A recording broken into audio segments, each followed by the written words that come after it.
বন্ধুরা, আমি আজকে চলে এসেছি আপনাদের সাথে অতি প্রয়োজনীয় কিছু আলোচনা করতে।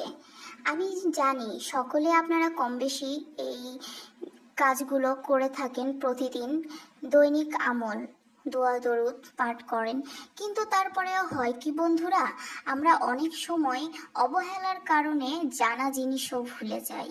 জানা জিনিসও আমরা কিন্তু আর মানে আমাদের জীবনে ফলাই না।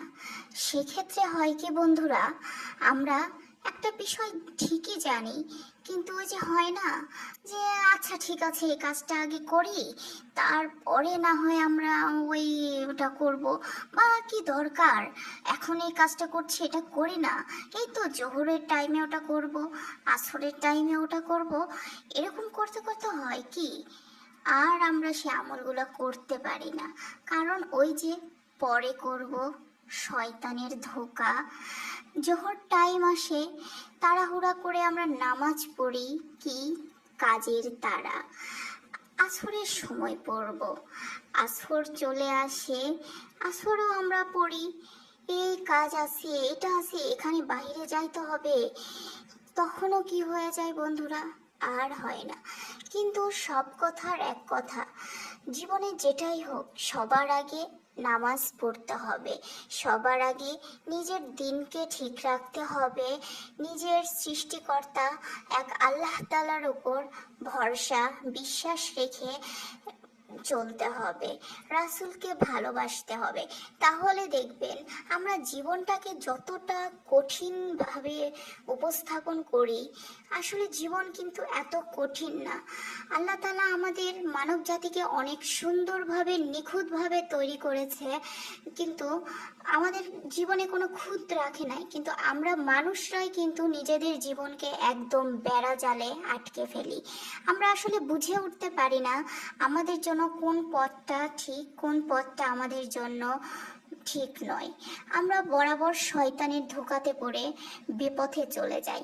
যদিও বা আমরা সঠিক পথের নিশানা পাই, কিন্তু সেখানে যেতে গেলেও আমাদের বাধার সম্মুখীন হতে হয় শয়তানের ধোঁকাতে পড়ে। ওই যে আমাদের ঈমান যে দুর্বল, আমরা যে এক আল্লাহর ওপর যে পূর্ণ আস্থা ভরসা রেখে তার ইবাদত করতে পারি না, সেই জন্যই আমাদের কাছে মনে হয় দুনিয়াটা এত কঠিন কেন, কিভাবে আমরা পাড়ি দিব পরকালের জীবন।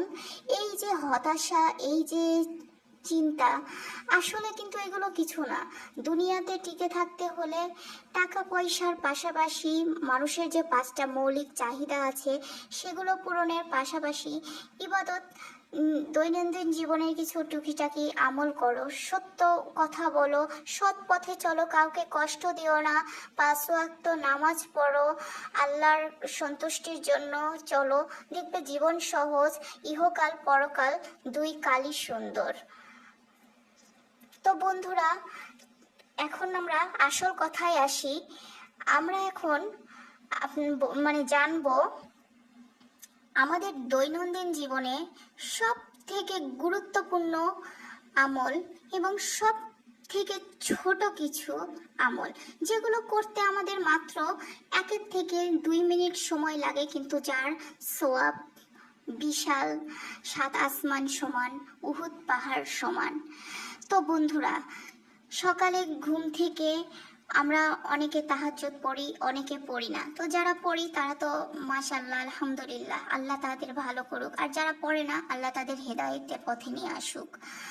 কিন্তু ফজর পড়ার পর আমরা যখন সালাম ফিরাই, তখন আমরা প্রত্যেক দিন যদি সূরা ফাতিহার আমল করি, এতে কি হবে বন্ধুরা, আমরা সূরা ফাতিহা শুধু এটা একটা সূরা নয়, এটাকে বলা হয় কোরআনের মা। তো এই সূরাটার আমল যদি আমরা করি, আমাদের জীবনে অনেক কিছু সহজ হয়ে যাবে, রোগ ব্যাধি বলেন সব কিছু থেকে আপনারা মুক্তি পাবেন। অনেক বিষয়ে এই সূরাটা ঔষধের মতো কাজ করে, একদম ঔষধ যাকে বলে। তারপরে যখনই সময় পাবেন সব সময়ের জন্য পাঠ করবেন। সূরা ইখলাস পড়লেন 10 বার, তারপরে আপনার হচ্ছে 10 বার দরুদ ইব্রাহিম পাঠ করলেন, করে আপনি আপনার চাওয়াগুলো একদম ছোট, আমি একদম ছোট পরিসরে বলতেছি এগুলো। আর যখন কাজের ফাঁকে অবসরে বা নামাজ পড়ে এখন কোনো কাজ নেই, আমি বসে আছি, আমি এখন জিকির করব। তো বেশি বেশি দরুদ পড়বেন, বেশি বেশি ইস্তেগফার পাঠ করবেন, দেখবেন শয়তানের ধোঁকা থেকে আপনি বেঁচে আছেন, সব কিছু থেকে বেঁচে আছেন। আল্লাহ আপনাদের সকলকে হেদায়েতের পথে নিয়ে আসুক, আল্লাহ সকলকে তৌফিক দান করুক, সঠিক বুঝ দান করুক। সবাই ভালো থাকবেন, সুস্থ থাকবেন এবং এরকম ইসলামিক সকল প্রকার আলোচনা, জ্ঞানের কথা এবং দৈনন্দিন আমল ও টুকিটাকি টিপস পেতে যদি মন চায়, আপনারা আপনাদের এই বোনের চ্যানেলটি সাবস্ক্রাইব করে পাশে থাকা বেল আইকনটি বাজিয়ে দিবেন, যাতে আমি কোনো ভিডিও দিলে সবার আগে আপনার কাছে নোটিফিকেশনটা যায়। তো বন্ধুরা, আজকে এ পর্যন্তই। আপনারা আপনাদের মূল্যবান মতামত জানিয়ে আমাকে অবশ্যই সাহায্য করবেন। আপনারা কীরকম ভিডিও দেখতে চান, আপনারা কিসের উপর ভিডিও দেখতে চান, কেমন কি দেখতে চান, সব কিছু